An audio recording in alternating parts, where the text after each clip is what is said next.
Dia sholat itu supaya rezekinya lancar. Jadi bukan karena ingin nyembah Allah.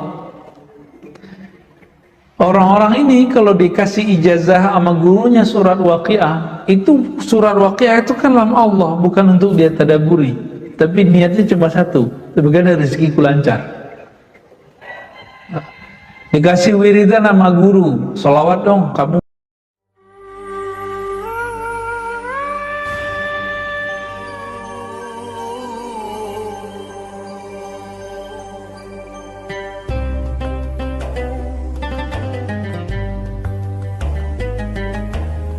Surat Al-Hadid ayat 20. Wa mal hayatud dunya illa mata'ul ghurur. Tidaklah dunia itu kehidupannya kecuali mata', kesenangan yang ghurur, yang bikin kita terpedaya. Benar ya? Gak usah jauh-jauh. Dunia itu salah satu yang kita pegang sekarang, Pak. Handphone, pasangan, anak, itu bikin kita lupa gak? Asik, ya itu dia. Ya. Wa qala an-nabiy sallallahu alaihi wasallam. Di sini agak saya harus ingetin kalau yang pakai kitab ya. Di kitabnya ada beberapa salah ketik ini. Nabi sallallahu alaihi wasallam bersabda, ini ada hadisnya dalam riwayat Tirmizi, "Man kana hammud dunya." Orang yang himmahnya, visinya adalah kehidupan dunia, syattatallahu alaihi amrah. Allah akan pecah urusannya. Jadi bikin dia tidak fokus. Bikin dia pikirannya kemana-mana. Coba lihat, ceknya lagi sholat. Orang yang cinta, himmahnya dunia, dia sholat itu supaya rezekinya lancar. Jadi bukan karena ingin nyembah Allah. Orang-orang ini kalau dikasih ijazah sama gurunya surat Waqiah, itu surat Waqiah itu kan lam Allah, bukan untuk dia tadaburi, tapi niatnya cuma satu, semoga rezekiku lancar. Dikasih wiridan sama guru, sholawat dong kamu. Dia sholawat bukan karena cinta Nabi, tapi karena dia pengen duitnya banyak. Nah, ini orang-orang yang disebut syattatallahu amrah. Maka orang ini kalau zikir nggak pernah fokus, sholawat nggak pernah cinta, nggak pernah rindu. Itu syattata, kolbunya dibuat nggak bisa fokus ya. Dalam urusannya jadi banyak, syattata alaihi amrah, maka urusannya jadi macam-macam, jadi ribet. Seharusnya mudah jadi ribet. Nah, di sini tertulis wajahila faqrah. Nah, ini salah ketik ya, yang benar waja'ala faqrah. Ini kalau di kitab saya. Baina ainai. Dan Allah kemudian menanamkan satu sifat mental yang tidak, akibat dia tadi tidak bagus himmahnya. Mental apa? Mental kefakiran di sininya. Baina ainai, di bagian otak depannya itu yang kita sebut kortek lebih kurang ya. Itu di bagian sini, itu angan-angannya jadi kayak mental miskin. Orang mental miskin gimana? Orang mental miskin gimana? Mau dia kaya, pengen dapat lebih, maka mental miskin ini dikasih berapa aja nggak puas-puas. Ini yang kita sebut tamak. Ditamak. Maka saya sering nanya, bulan puasa kita pernah buat kajian Mukhtasar Ihya, dan saya nanya, mungkin masih ingat, yang koruptor itu, korupsi itu orang kaya apa orang miskin? Orang kaya ya, bener. Orang miskin apa yang mau dikorupsi? Jabatan gak punya.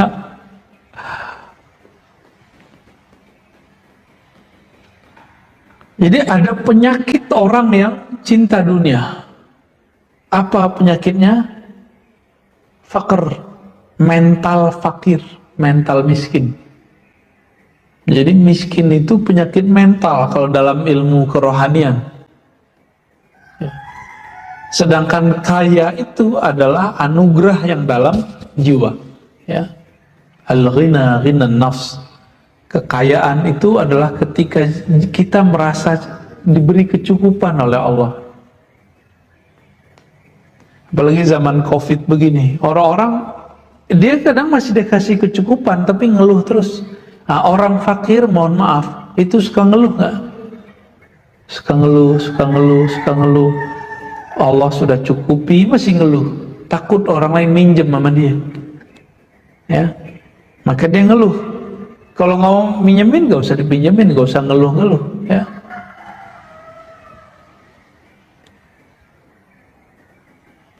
Walam ya'tihi minha illa ma kutiba lahu, illa ma kataba lahu. Dan Allah tidak berikan dia dunia kecuali yang sudah ditetapkan bagi dia. Berarti sebatas dia usaha, segitulah dia dikasih. Wa man kana hammuhul akhirah jama'a Allahu syamlahu wa ja'ala ghinahu fi qalbihi wa atathu dunya raghimah. Ya. Siapa yang himmahnya, visinya akhirat, Allah jadikan, Allah kumpulkan, urusannya dipermudah,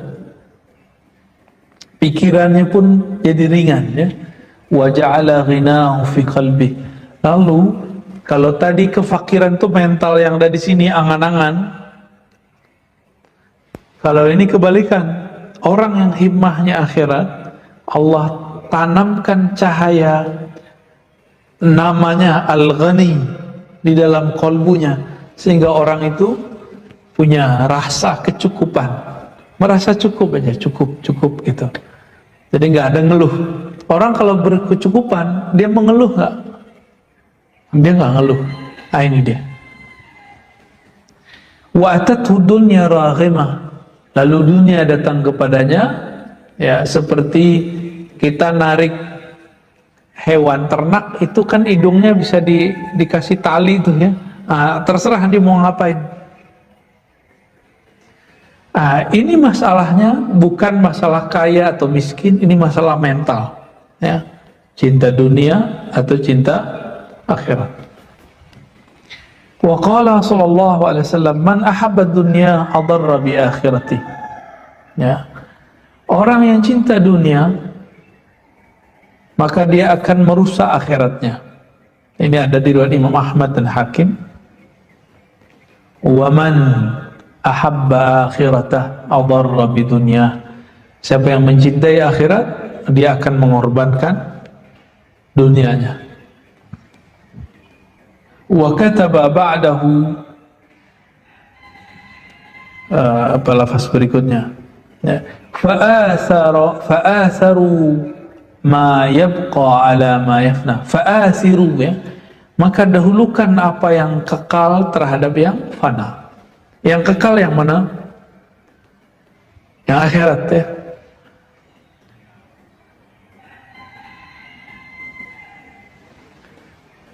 Sahabat-sahabat yang dimuliakan Allah, apa yang kekal itu?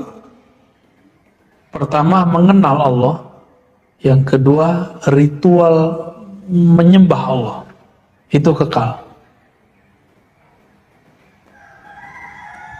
Pertama, mengenal Allah. Maka pertanyaan masuk kubur pertama kali apa? Masih ingat? Man Rabbuk? Siapa Rabbmu? Artinya orang ketika bangun nanti di alam kubur, Bapak, ini kita kalau bangun di alam kubur nanti, itu seakan-akan kita bangun tidur, nggak nyadar kalau sudah mati. Kapan sadarnya? Kalau ada mungkar nakir nanya. Kalau mungkar nakir nanya baru.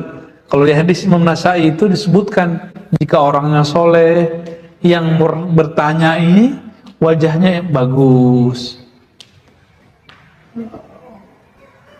Kalau yang nggak soleh, wajahnya kayak pocong gitu, Pak. Jadi apa yang paling menakutkan dalam diri kita ntar datangnya seperti itu. Baik.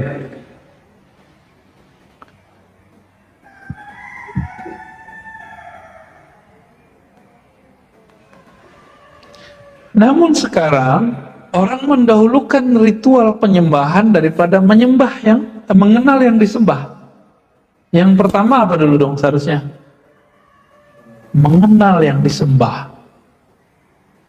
Itu yang Nabi ajarkan 13 tahun di Mekah. Di Madinah cuma 10 tahun lewat sedikit, itu baru diajarkan syariat. Coba perhatiin di situ. Anak, gadis nih, jangan langsung disuruh pakai jilbab. Ajarin dulu dia mengenal Allah yang menyuruh pakai jilbab. Nanti dia akan pakai jilbab dengan senang hati. Gitu. Ya kalau dia nggak pakai itu urusan dia nanti kalau sudah dewasa kan. Kecil. Jadi jangan langsung dipakai-pakein mulu. Ajarkan dulu ilmunya, siapa yang nyuruh, untuk apa gunanya. Jangan dibalik.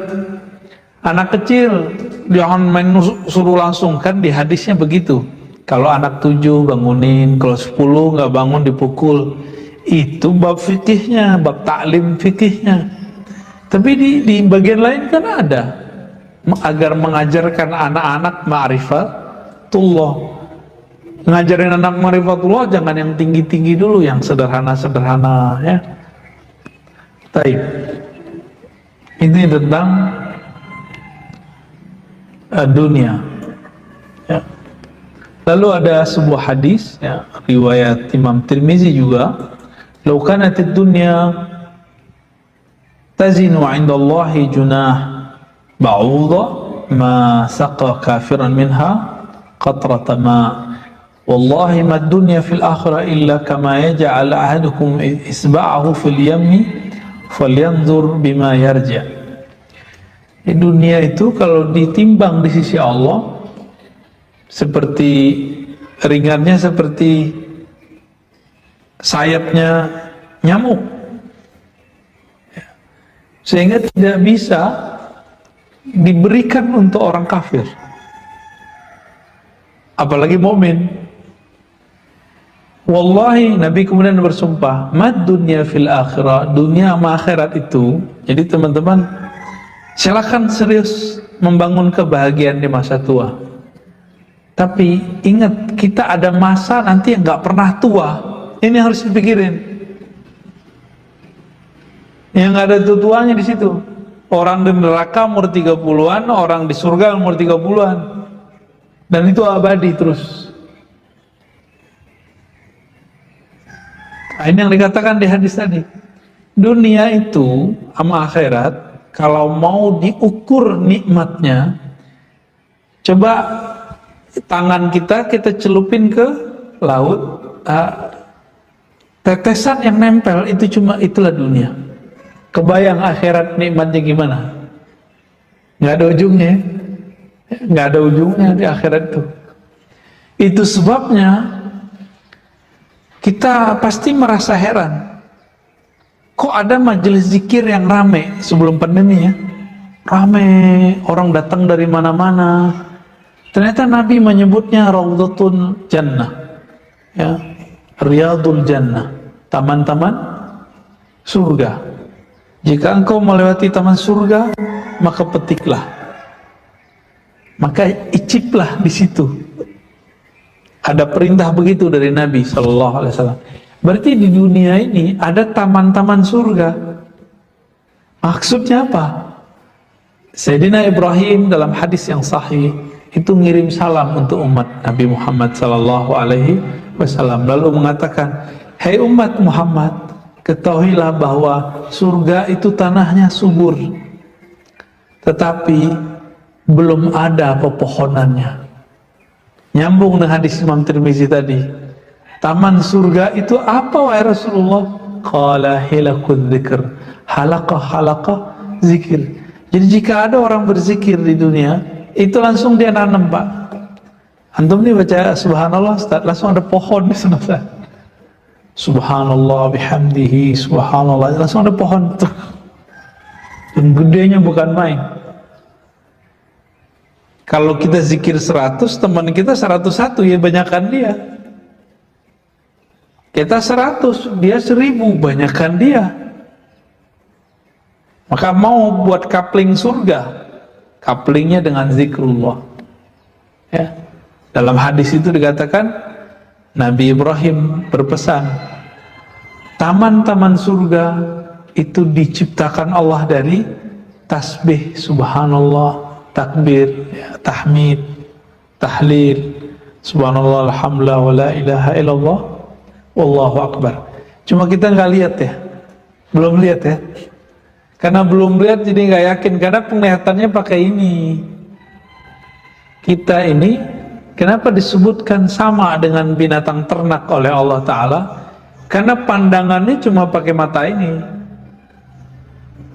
Kalau pandangannya begini ya kalah sama kelelawar. Kelelawar jorok jauh juga bisa lihat. Benar gak? Kelelawar dari jarak jauh udah bisa baca. Kalau cuma pakai mata ini, kita baca subhanallah nggak lihat hasilnya, makanya nggak percaya. Itulah sebabnya kenapa orang mau macet-macet ria nih sebelum pandemi, masa pandemi sama, mulai dari jam 7 sampai jam 9 itu macet di jalan, nggak takut kena COVID. Macet-macet di MRT, di bus, orang nggak takut. Tapi untuk duduk sejenak baca la ilaha, atau ketika dia antri itu dia baca subhanallah, itu kayaknya sulit nyarinya. Hari ini manusia lebih senang yang bisa terhibur telinga, maka pada pakai headset, dengerin musik terus. Ya kita nggak melarang orang dengerin hiburan. Tapi kalau seorang mukmin, hiburan basicnya apa? Menyebut nama Allah Subhanahu wa Ta'ala. Ya. Jadi kalau antum hitung nih, kita sebenarnya cinta dunia apa akhirat sih? Cinta dunia, kerja mulai dari jam 8, pulang jam 4. Bener? Itu untuk apa? Biar bisa bikin rumah, bisa beli mobil, anak-anak bisa sekolah, bisa makan enak. Itu dunia nggak tuh? Itu penting. Oke, sekarang minimal ada backup lah untuk akhirat. Pagi sebelum berangkat zikirnya, pulang zikir lagi nggak? Zikir di luar sholat wajib loh ya. Sholat wajib itu terlalu standar lah untuk seorang yang soleh. Itu aja ya. Setelah ini riwayat-riwayatnya kurang sahih. Ada satu yang bisa dipakai. Hubbud dunya ra'su kulli khatiyah. Cinta dunia adalah awal pokok dari semua kesalahan. Itu. Kenapa ada orang di dunia ini ria? Ria itu pengen dipuji nggak? Pengen dipuji itu duniawi nggak? Duniawi juga. Rusak nggak amalnya? Allah sebut fawailul lil musallin. Celaka bagi orang yang salat. Ya. Baik, babus tsamin. Bab yang ke-8 fil amal, mengenai angan-angan. Ini pendek kok, jadi kita baca dikit aja. Kata beliau Imam Syamsuddin Ar-Razi, "I'lam anna al-amala huwa ar-raja." Dalam bahasa Arab ini unik, ada amal pakai ain, ada amal pakai hamzah. Apa bedanya? Kalau amal itu aktivitas real. Kalau amal pakai a, itu angan-angan doang. Jadi kerja itu angan-angannya doang. Bukan otaknya yang bekerja, bukan angan-angan. Oke, bisa beda ya? Contoh, wah saya pengen bangun rumah nih, ntar begini, itu angan-angan namanya. Kalau orang kerja gimana? Jadi langsung dia kerja, dia nabung, jadi. Waduh, pengen umroh nih. Zaman-zaman sebelum pandemi kan ada musim. Kita setiap hari itu Indonesia 5.000 sampai 10.000 bahkan lebih orang berangkat umroh. Setiap hari itu. Visanya tuh sono semua tuh. Hotelnya. Nah, sekarang bisa dibayangkan. Saudi bisa krisis Pak Saudi sekarang. Minyak udah dikit, orang pergi umroh udah jarang, cuma di dalam aja kan. Kita masih punya beruntung Mbak, kita setiap bulan, setiap beberapa bulan tertentu, itu kalau dihitung perputaran duit di negeri kita masih lumayan.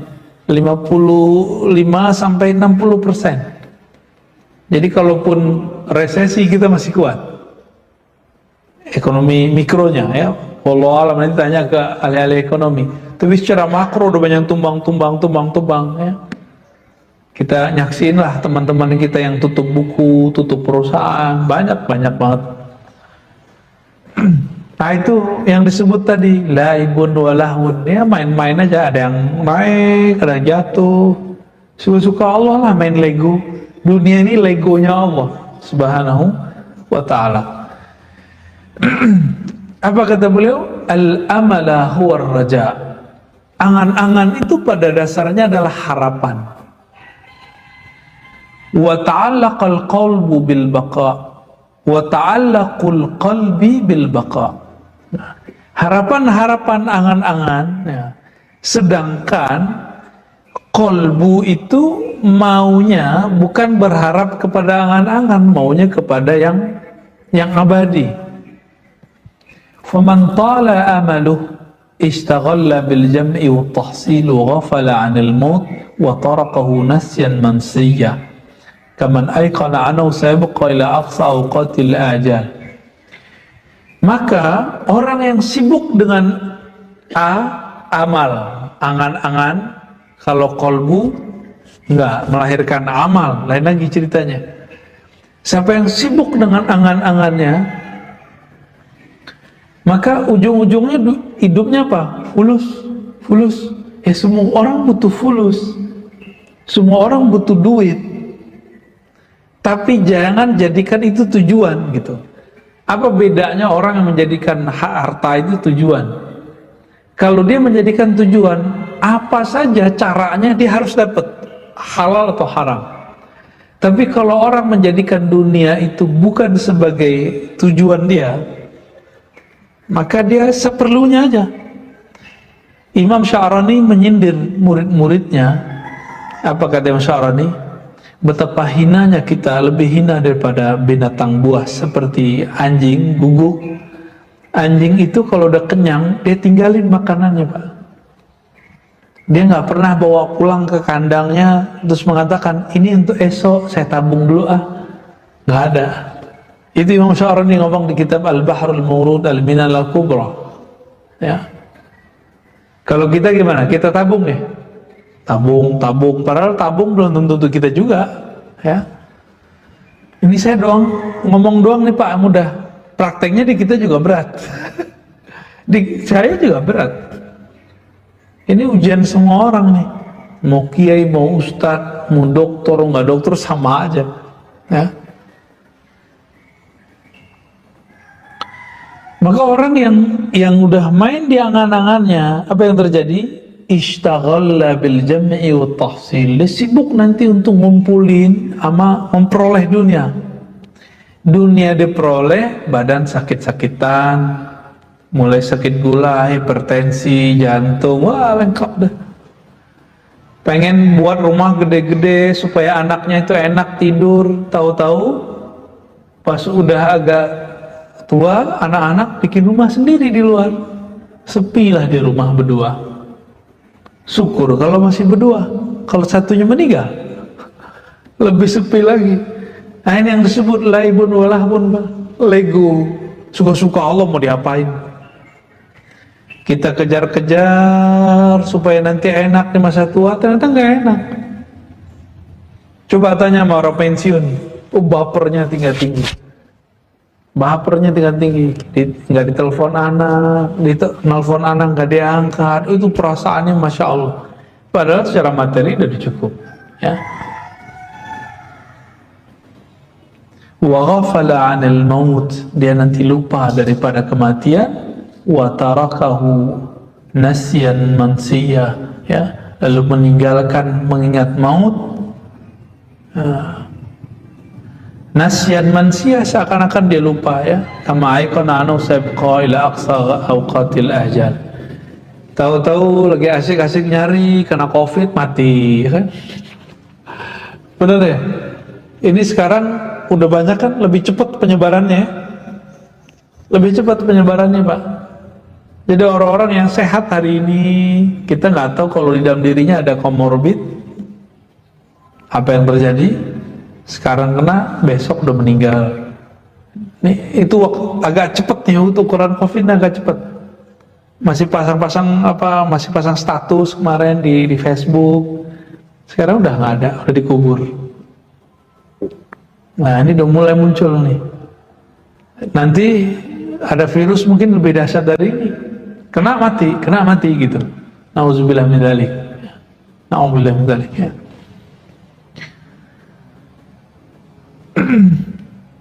Ada satu hadis, maknanya ada dalam Sahihain ya, ada dalam lafaz Imam Muslim. Yashib ibnu Adam, ini ketinggalan lamnya di kitab ini. Walam yashib minhu khoslatani al-hirsu wa tulul amal. Manusia beruban, rambutnya dari hitam memutih. Tapi ada dua hal yang tidak berubah dari manusia, nggak menua. Al-hirs, apa arti hirs? Semangat, keinginan ini dan itu. Ini mohon maaf nih. Laki-laki umur 30, laki-laki umur 60 itu nafsunya sama Pak, nafsu, kekuatannya beda ya, kemampuannya beda, tapi keinginannya tuh nggak jauh beda. Itu hirs. Laki-laki umur 30, 40, laki-laki umur 60, senangnya sama duit sama bersih, nggak jauh beda ya. Itu hirs. Dan yang kedua apa? Tulul amal, panjang angan. Saya udah pernah cerita, guru saya ngajak murid-muridnya yang sudah berumur 70, paling muda 60, 65, paling muda tuh. Jadi murid-muridnya rata-rata seumur sama beliau 80-an, 70-an, paling muda 60-an. Diajak belajar zikir. Apa kata murid-muridnya yang tua-tua ini? Abuya, Kiai, nanti aja kalau udah tua. Dia lupa kalau dia sudah tua. Karena keseringan ngomong dari umur masih muda, nanti aja belajar zikirnya kalau udah tua. Terulang. Dan saya dengar langsung, Pak. Ini belum lama, sekitar 3 tahun lalu lah. 4 atau 3 tahun lalu. Guru kita bilang, ayo belajar zikir yuk sama anak muda nih gitu. Apa yang terjadi? Saya kaget denger itu. Tuh, nanti aja tua Buya gitu. Di sana kan kalau Kiai panggil Buya ya. Beliau agak marah, agak kesel gitu. Apalagi nih kalian udah tua semua umur 60, 70. Kita juga kaget. Udah keriput, udah giginya udah jatuh semua lah. Temennya udah separuh mati Pak. Itu majelis saya masih ingat, masa saya masih remaja dulu, itu majelis rame. Tersisa waktu kemarin itu cuma 15 orang. Dan mereka belum merasa tua. Benerlah kata Rasul kan, tulul amal, panjang angan-angan. Merasanya masih mau hidup panjang nih. Nah, di ujung kan kalimat disebutkan gitu. Aiqana annahu sayabqa ila aqsa awqatil ajal. Dia masih berpikir dia umurnya masih lama gitu. Udah COVID begini, reuni yang sudah umur 60, apa katanya? Ntar kalau COVID berhenti kita ngumpul lagi ya. Nggak paham juga di kondisi dunia bahwa COVID itu sudah global, Pak. Nggak ada ujungnya ini. Jadi jangan antum berpikir, terserah tanya ahli kesehatan kalau nggak percaya, bahwa COVID ini ada ujungnya. Nggak ada ujungnya. Dulu ada prediksi negara akan mampu menanggulangi sekian tahun, paling cepat 6-7 tahun. Nggak ada. Ribet, mikirnya udah ribet. Negara kita ada ngutang vaksin, diam-diam aja kan negara kita biar kita nggak panik. Kalau panik lebih gawat lagi. Jadi agak-agak ribet ya. Cuma alhamdulillah negeri kita, negeri timur, budayanya budaya sosial, sukanya ngumpul-ngumpul. Kalau orang barat udah biasa Pak, tinggal di apartemen, nggak sapa-sapaan. Paling kalau di Prancis bonjour, ya, good morning, gitu-gitu doang ketemu. Nggak ada yang serius mereka. Yang bangsa kita ini orang suka ngumpul-ngumpul. Nah, maka saya khawatir justru kalau kita dibuat lockdown total, nah yang terjadi adalah stres yang tidak berkepanjangan, malah lebih cepat orang meninggal, ya. Atau muncul nanti penyakit-penyakit psikis yang lebih berbahaya. Jadi kita bersyukur negara kita cuma disebutnya apa, PPKM, ya, darurat, ya udah, masih syukurlah. Ini kalau orang kedokteran murni bilangnya apa? Harus lockdown. Karena mereka masih panjang angan-angan, dikira ini ada ujungnya. Dengan lockdown berhenti. Siapa bilang berhenti? Nah, jadi dengan adanya transportasi yang dari mana ke mana, ini kan masih terbuka Pak. Itu bisa penyakit itu dalam sehari bisa nyebar kemana-mana. Ya. Maka Nabi SAW mengatakan, Inna akhwaf ma akhafu ala ummati al-hawa wa tul amal. Yang aku khawatirkan kepada umatku bukan miskin, bukan syirik. Nabi gak khawatir umatku kuat-kuat akidahnya. Yang dikhawatirkan apa? Al-hawa, keinginan hawa nafsu, wa tulul amal, dan panjang angan-angan. Maka coba mulai dilatih diri, ya, puasa zahir batin. Jangan hanya puasa zahir, puasa batinnya juga. Puasa batin itu dengan cara mengurangi angan-angan. Ya. Apa kata beliau di ujung nih? Di ujung nih paling keren nih kalimatnya. Wa'lam anna qasral amali min a'zamis sa'adat. Pengen bahagia nggak? Pasti kita pengen bahagia. Cara bahagia cuma satu. Pangkas angan-angan. Jadi a'zamus sa'adat, orang yang paling bahagia di muka bumi, orang yang dirinya paling tidak terikat dengan bumi. Orang yang paling bahagia di dunia, orang yang kolbunya tidak nyantol ke dunia, sehingga dia bisa memangkas angan-angannya. Gitu. Kita ngebanyol lah. Saya kan, teman-teman saya sekarang lagi naik-naik umur-umur sebelum 40 ini, itu masa-masa lagi nanjak semua karir. Beberapa kawan saya ngomong gini, aku kalau nggak punya utang, itu kayaknya hidup nggak ada tantangan, nggak ada bergairah bekerja. Ngutang aja gitu. Jadi utang itu dijadikan sebagai cara supaya rajin nyari. Tapi coba rasa-rasain Pak, enakan hidup nggak ada utang atau nggak ada utang? Ada utang nih atau nggak ada utang? Enakan hidup yang mana? Hidup yang kredit atau yang cash? Secara kolbu nih kita nanyanya, bukan secara semangat nyari. Pasti kita pilih yang tidak berutang. Cuma teman-teman kita pengusaha buat kaidah hadis pengusaha, hadis at-tajir, apa kalamnya, inna dain minad din. Berutang itu bagian dari agama katanya. Berutang bagian dari iman. Jadi mereka itu agamanya agama mencari hidup itu dengan cara berhutang dulu. Itu konsep hidupnya, ya. Ya terserahlah, silakan dilalui hidup begitu. Tapi Nabi SAW, kita lihat baginda Nabi SAW menghindari hutang. Beliau daripada menghutang lebih baik menggadaikan salah satu baju zirah, baju tahan bacok itu, ya, yang pelindung ketika perang. Dan beliau memilih menggadaikan Ini saya nggak nyuruh antum nggadein ya. Kalau antum kan udah ngutang nggadein lagi kan. Jangan, nggak ada dua-duanya, jangan. Tapi kalau terjepit, Nabi menggadaikan.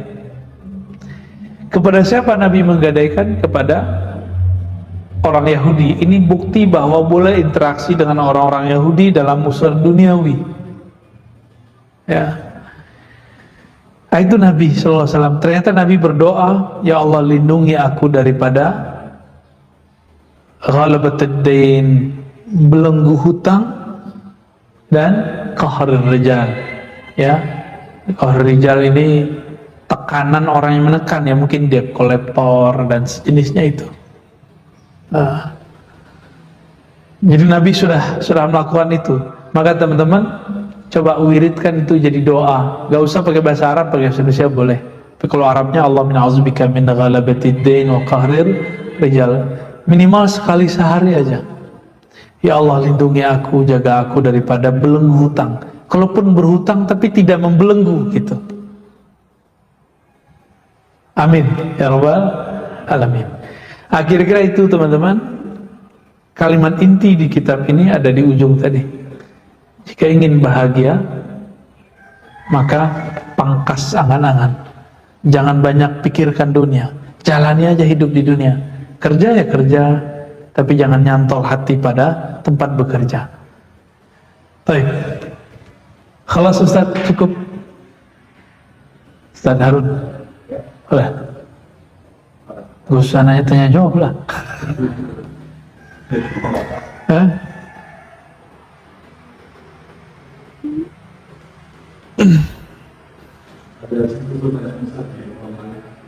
Taip. Itu dibacain.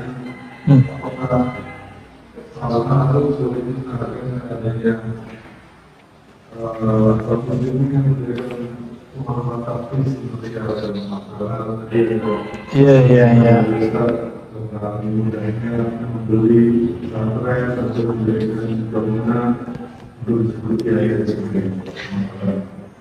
Imam Bukhari meriwayatkan satu hadis penting tentang akhir zaman. Idza wussidal amru ila ghairi ahlih fantaziris sa'ah. Jika suatu urusan wusida ini kan ditaruh, diletakkan, dihamparkan, diserahkan kepada yang bukan ahlinya, tunggulah kiamat. Kiamat kecil tuh. Kiamatnya pesantren, kalau pesantren yang ngurus pengusaha. Seharusnya pengusaha itu bukan jadi pemilik pesantren, dia cukup menjadi tentara, panglima di situ. Pagi saya backup di bidang ini, gitu seharusnya. Jangan malah ngatur-ngatur pesantren, ya. Nah, itu seharusnya yang terjadi. Kalau enggak, nanti antum nggak akan baikan dengan banyak ustadz. Boleh nggak bangun rumah tahfiz? Bagus, tapi serahkanlah kepada ahlinya, berikan dia otoritas. Jangan masuk terlalu dalam. Nah, bisa nggak begitu? Kalau antum bisa begitu, silakan buka rumah tahfiz, cari ustadz yang bersanad secara pemikiran dan hafalan. Jangan hanya sanad hafalan gampang. Beberapa waktu lalu saya dikasih kabar oleh teman dari luar negeri. Ustadz, Buya, ini kawan saya di luar ngaku punya sanad, tolong dong cek. Jadi kata dia, ajaran dia, menurut dia ini ajarannya ke ekstrim. Kok punya sanad? Saya cek, 2 di atasnya itu sanadnya Ahlussunnah versi kita. Tapi dia dan gurunya itu tidak. Orang awam nggak ngerti sanad, tertipu Pak, dikira ini sanad Qur'annya sahih. Padahal kalau kita ngitung versi dia kan mengatakan akidah Asy'ariyah sesat, Sufi zindik, ya kan, bermazhab tidak boleh. Ini mereka ngomong gini nih. Tapi sanad Al-Qur'annya ke siapa? Silsilahnya dari fulan yang ketiga sudah orang bermazhab, sudah Sufi, sudah Asy'ariyah, ke atasnya malah mursyid itu. Antum coba cek di Indonesia memegang sanad Quran yang awal-awal, contohnya di Jawa, Pulau Jawa itu awalan itu kan yang kita kenal ya, yang mastur banyak. Ini yang masyhur aja dulu. Mbah Yai Syekh Munawir, kerap ya, ya kan? Ini turun ke berbagai wilayah tuh di Jawa tuh. Itu seorang mursyid ya. Selesai muridnya hafalan, dikasih ijazah Dalailul Khairat dan beberapa ijazah zikir. Akidahnya Asy'ariyah sifat 20 belajarnya, bermazhab Syafi'i, bertasawuf. Itu pemegang Quran dari dulu.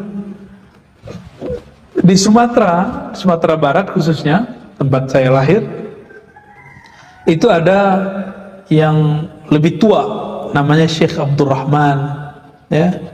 Syekh Abdurrahman ini lama di Mekah, maka boleh disebut Al-Makki, Al-Minangkabawi juga. Ya. Syekh Abdurrahman kemudian mendirikan pulang udah dekat 100. Bangun satu ma'had namanya Al-Manar. Ini cucunya baru meninggal kemarin, umurnya juga hampir 100. Abu Yash'arani Khalil, guru kami. Ya. Ini beliau umurnya waktu wafat diperdebatkan 120 atau 130-an. Wallahu a'lam ya. Kalau iya berarti beliau sempat bikin ma'had selama 20-an tahun. Kalau umurnya 120, karena waktu pulang udah deket 100. Beliau sanadnya ke siapa? Kepada orang yang menggubah aqidatul awam yang isinya sifat 20. Sayyid Ahmad Al-Marzuki Al-Makki Al-Maliki. Langsung ketemu dan berguru kepadanya. Yang ngajarin itu Allah wujud kidam bako. Jadi kami dulu sebelum ngaji Quran, kami diajak dulu berdendang, membacakan nasyid sifat 20 yang sekarang dibidahin mereka. Ya, itu jadi mereka bikin rumah tahfiz lalu menjadi pesantren besar. Awalnya dari ngajar 1, 2, belakangan baru dibuat pesantren, baru dibuat bangunan. Sekarang kan kebalik ya. Orang awam yang kaya-kaya, cinta agama, soleh, tapi kesemangatan, nggak bertanya dulu gimana sih caranya buat pesantren. Nanya dong, ada namanya rukun pesantren. Banyak itu arkan-arkan besarnya, minimal 3 aja. Ta'lim, mu'alim, muta'alim. Taklim, aktivitas ajar mengajar. Mu'alim, guru yang mengajari. Terus muta'alim yang ngaji. Jadi di sini pemilik bangunan gak masuk, Pak. Pemilik bangunan dia seharusnya sudah mewakafkan bangunannya. Kalau dia support harta, dia sudah mewakafkan. Apa arti wakaf? Wakfun, apa arti wakfun? Wakaf. Wakaf lazim. Apa artinya? Berhenti. Diserahkan, berhenti kepada Allah, udah beres. Ini ngatur-ngatur ya salam. Saya udah ngelihat banyak rumah tahfiz tutup, Pak. Atau minimal konflik internal. Kenapa? Si yang punya duit ini merasa dirinya berhak ngatur karena dia yang membangun.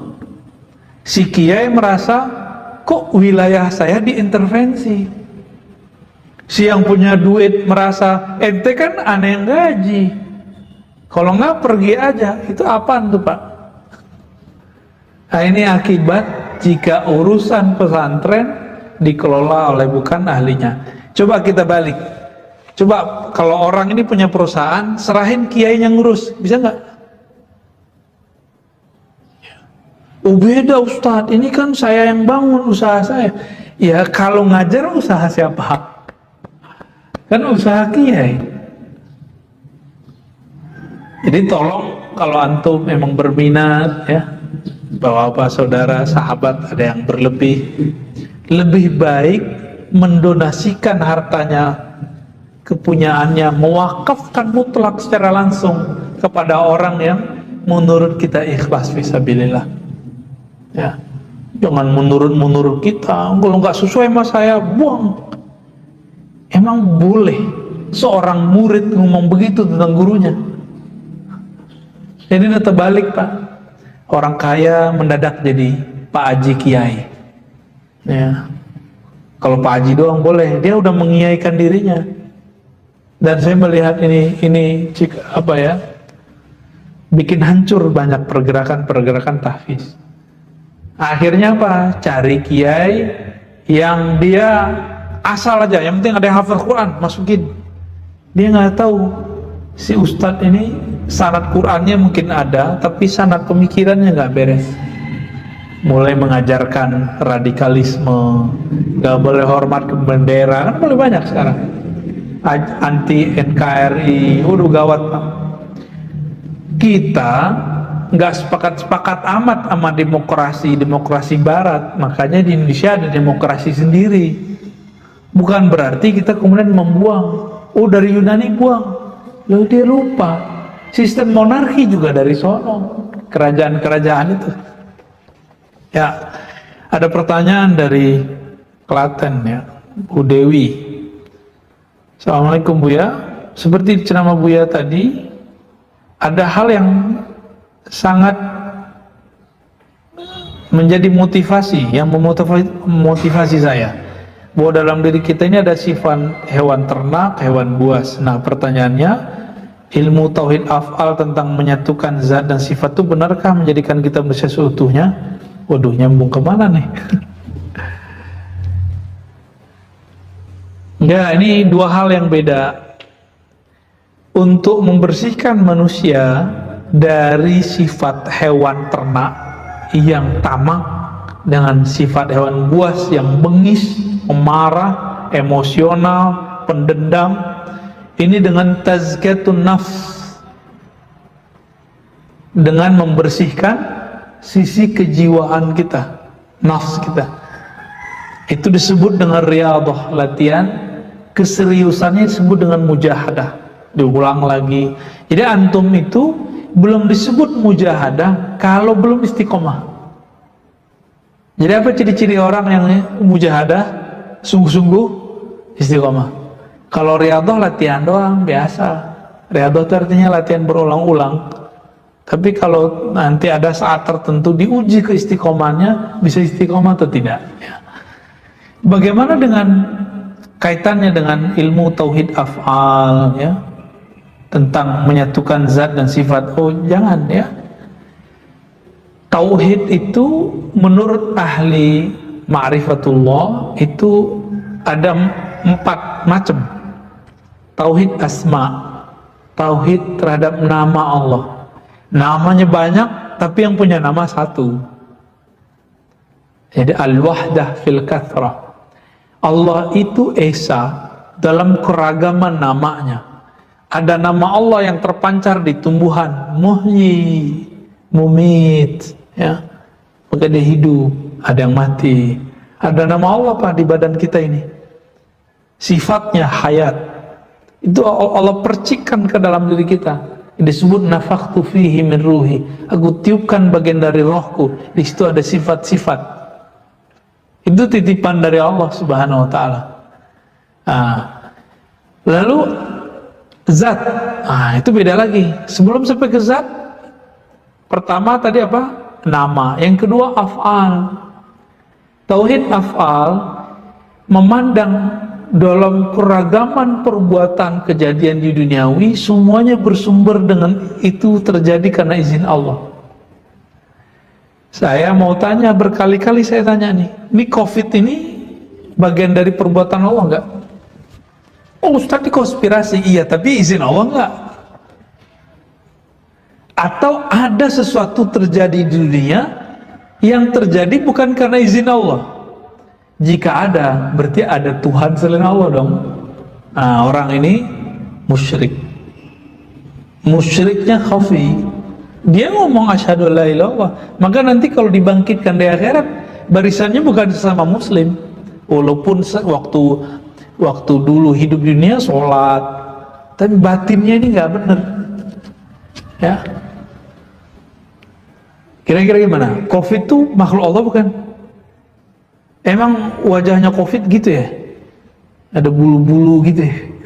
Itu kan Bill Gates yang buat itu kan ilustrasinya. Emang begitu bentuknya. Hattal an, until now ya. Sampai sekarang dokter-dokter sendiri pun juga nggak tahu orang lab itu emang begitu bentuknya, itu masih diperdebatkan. Cuma ilustrasinya begitu ya. Ada gambar yang sini. Bulat-bulat gitu, kayak rambutan ya. Benar kayak rambutan ya? Enggak ya, beda ya. Nggak bisa dimakan. Nah ini izin Allah bukan? Izin Allah. Orang itu memang ditakdirin mati. Cuma sekarang asbabnya COVID gitu. Asbab aja. Itu tauhid af'al. Jadi nggak ada penyatuan-penyatuan di sini. Siapa yang mengajarkan penyatuan zat dan sifat? Zat dan sifat itu tidak terpisah, tidak bersatu. Nah, gimana nyebutnya? Nanti deh kita bahas di bab akidah ya, karena panjang nih ceritanya.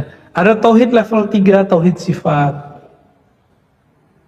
Memandang bahwa semua sifat di sini kasih sayang, hayat. Jadi kalau nama Allahnya Muhyi, sifatnya hayat. Gitu ya.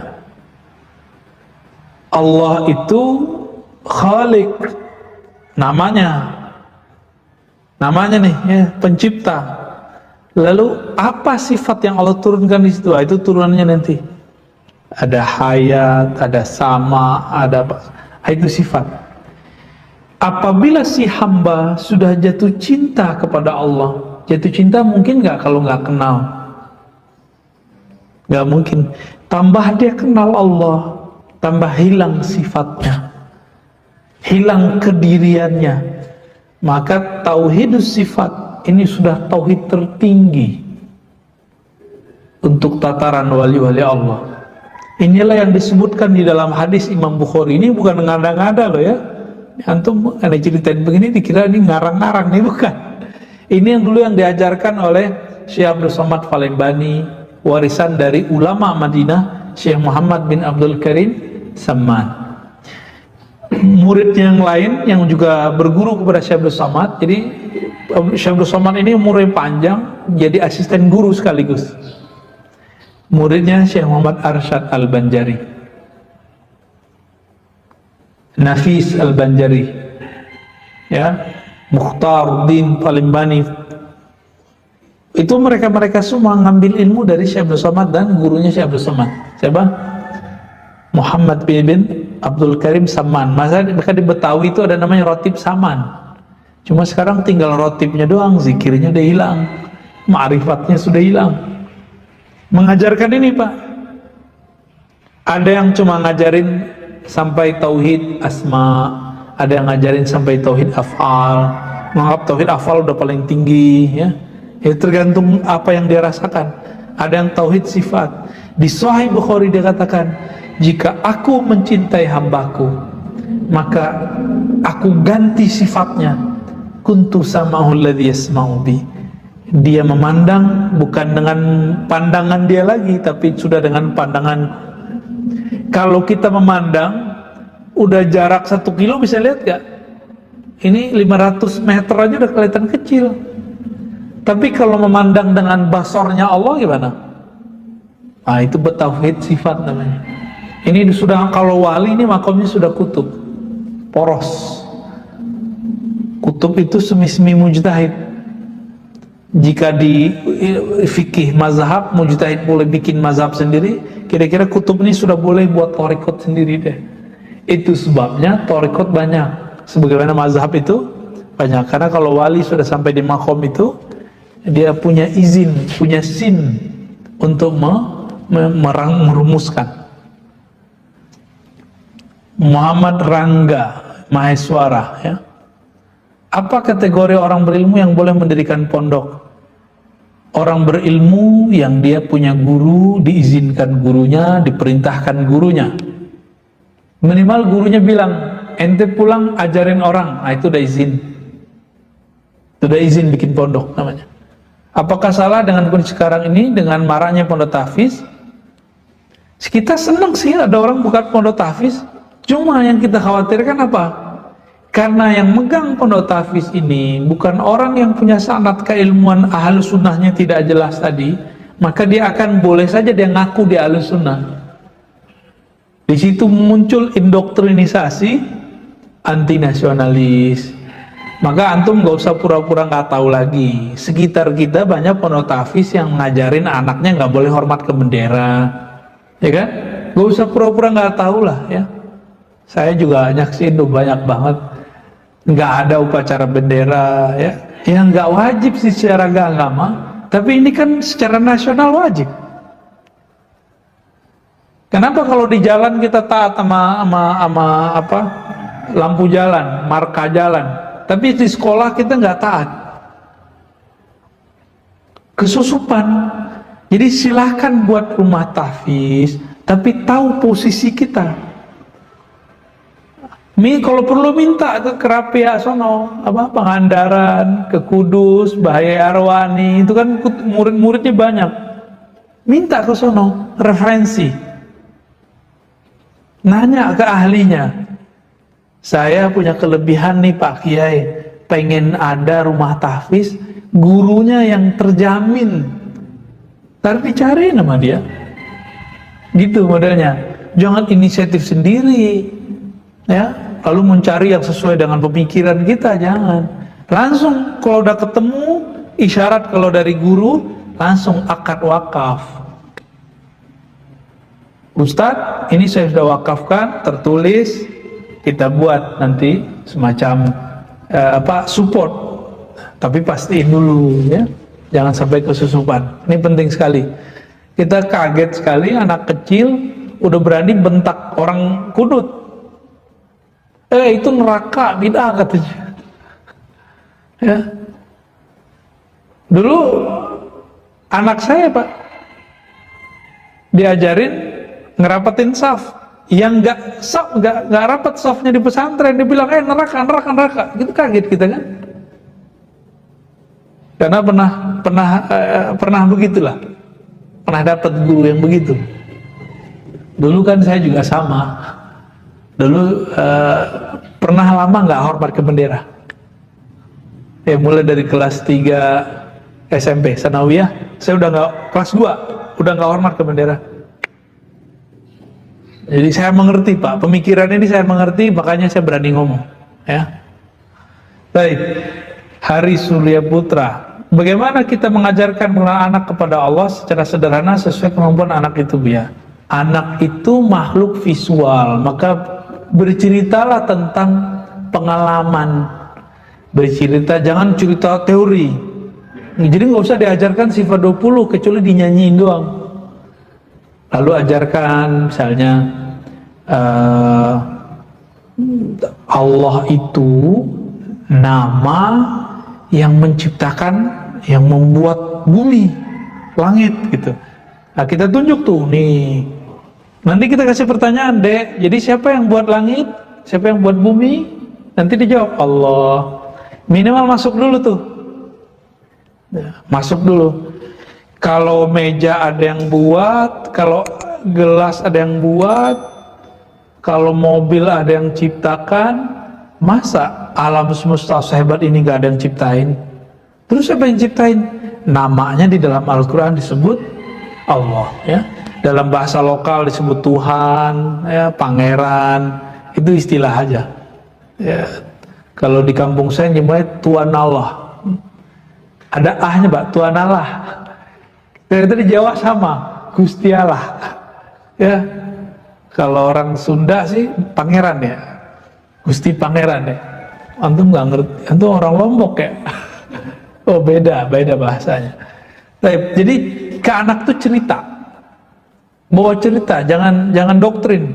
Dek, Allah di mana? Jangan gitu. Yang paling lucu, ini menurut antum gimana? Bertransaksi fikih secara hukum fikih dengan anak kecil sah nggak? Bertanya hukum fikih kepada anak kecil sah nggak? Boleh nggak? Lebih tinggi akidah atau fikih? Boleh nggak bertanya ke anak kecil lalu menjadikannya referensi tentang Allah di mana? Seperti yang dilakukan oleh orang-orang yang Nabi sebut sufahaul ahlam, ya. Nabi sebut begitu mereka ini. Masa dijadikan anaknya referensi? Saya punya anak, ya kan gitu. Saya tanya semua, di mana Allah? Semuanya mengatakan di langit. Loh, emang kalau hukum baca kunut apa? Anak kecil ngerti nggak? Emang jawaban dia nanti bisa jadi referensi? Apalagi bab akidah. Ini ada nih beberapa dai begitu ngajarin anaknya dan mengajarkan jamaahnya bahwa Allah di atas itu fitrah. Itu mau bukan fitrah ya, itu kejahilan yang terstruktur itu. Muhaziz ingin bertanya bagaimana bangun optimisme di tengah pandemi yang penuh keprihatinan. Intinya rukun iman yang keenam, percaya kepada takdir, bahwa takdir itu dalam kebaikan itu ada keburukan, dalam keburukan itu ada kebaikan, ya. Dan kami memberi ujian kamu, ya, bil khairi wasyarr, barengan itu dengan kebaikan keburukan. Inna ma'al usri yusra, dalam kesusahan itu ada kemudahan. Dan saya merasakan itu, Pak. Ketika pandemi kita dapat kesusahan secara zahir, tapi batin kita dapat kemudahan, ya, dipertemukan dengan ilmu-ilmu yang selama ini saya cari. Jadi selama hampir berapa nih? 1,5 tahun Ustaz ya. Ini saya dapat hadiah besar dari Allah Subhanahu wa taala, ngaji lagi. Buka kitab lagi yang unik-unik, ya. Ketemu orang yang mantap-mantap. Walaupun secara rezeki kita seret, Pak. Tapi secara rezeki rohani yang zahir betul Allah uji benar. Sabar, kita ridho, kita kemudian ikhlas kepada Allah, Allah buka bagian yang lain, ya. Dan terakhir, bagaimana menghilangkan ketakutan akan aib yang khawatir terbuka. Berdoa kepada Allah, ya. Jadi ini takut aibnya terbuka depan makhluk atau depan Allah? Kita ini syirik khafi nih, syirik khafi. Takut aib terbuka depan makhluk. Maka kalau kita berdoa, ya Allah tutup aibku, yang kita bayangkan makhluk, ini syirik khafi. Jadi kalau minta doa, doanya gini, Allah mustur aurati indaka wa inda khalqika. Gitu, ya Allah tutup aibku di sisimu dan di sisi makhlukmu. Kalau sebenarnya cukup satu aja. Nah, ini yang dikatakan dalam hikam, ya. Ditutupnya aibmu, kamu berpikir ditutup dari orang-orang sekitarmu. Di sisi Allah kan enggak. Maka mintalah ditutup aib di sisi Allah. Pasti Allah tutup di sisi makhluk. Bagaimana caranya? Tobat. Maka kita tobat, Pak. Apa ada di antara kita yang nggak punya dosa? Kan nggak ada. Nah, caranya itu tobat aja. Insya Allah Allah akan hapus, Allah akan tutup. Nah, maka kita optimis, serahkan kepada Allah, ya. Curhatlah kepada Allah. Jadi jangan curhat kepada sembarang orang. Jadi antum itu jangan ember, ya, jangan mujahid, curhat hanya kepada Allah. Ya, seandainya pernah bercurhat tentang diri kita, masa lalu kita kepada orang lain yang buruk, sekarang di-cut. Semoga orang itu lupa. Gitu. Semoga Allah menganggapnya tidak ada. Jadi kalau di Arabnya gitu ya, Allah mastur aurati indaka wa inda khalqika. Ya Allah tutup aibku di sisimu dan di sisi makhluk-makhlukmu. Semoga kejadian ini diberkahi oleh Allah, diridhai oleh Allah Subhanahu wa taala. Kita dijaga kesehatan, kita tutup dengan baca doa penjagaan diri. Na'udzu bikalimatillahi tammati min syarri ma khalaq. Na'udzu bikalimatillahi tammati min syarri ma khalaq. Na'udzu bikalimatillahi tammati min syarri ma khalaq. Ya Allah, kami minta perlindungan dengan nama-nama-Mu yang maha sempurna dari keburukan semua makhlukmu tanpa terkecuali virus-virus yang berkembang di bumi ini. Bismillahilladzi la yadurru ma'asmihi syai'un fil ardi wala fis samaa'i was-sami'ul 'alim. Bismillahilladzi la yadurru ma'asmihi syai'un fil ardi wala fis samaa'i was-sami'ul 'alim. Bismillahilladzi la yadurru ma'asmihi syai'un fil ardi wala fis samaa'i was-sami'ul 'alim. Walhamdulillahi rabbil alamin. Subhanakallahumma wa bihamdika asyhadu an la ilaha illa anta astaghfiruka wa atubu ilaik. Assalamualaikum warahmatullahi wabarakatuh.